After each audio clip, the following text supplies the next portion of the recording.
Gagayam kakabsat. Nag-ihaw ako ng, ano to, atay.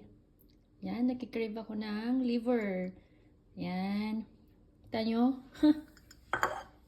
So, lalagyan ko na lang yan ng luya. Yung sili, syempre. Tapos, lemon zest. Yan.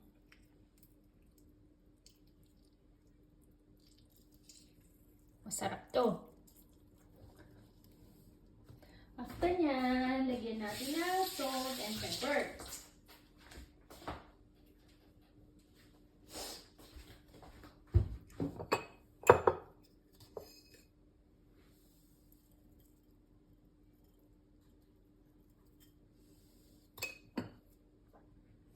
And then pepper.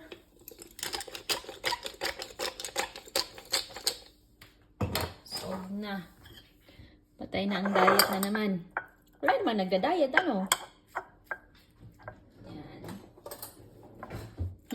Solve ang cravings. O, diba?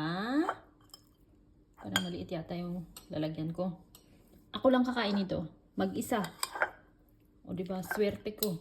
Wala akong kaagaw. Dami kong nilagyan na sibuyas kasi masarap ng sibuyas. Ayan. Kayo, kailan kayo huling kumain nito? Ako every month, once a month, nag-crave ako nito. Para akong vampira, di ba? Yan. Sarap. Sabi na medyo fresh pa, no? I don't mind that. Sarap niya ang tamis. Tamis niya.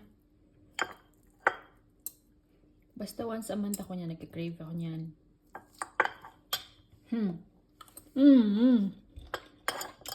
Ayan. Enjoy watching mga kaibigan. Kakabsat. What's your dinner? This is my dinner. Write down in the comment kung kumakain ba kayo nito. Maanghang na maasim na liver.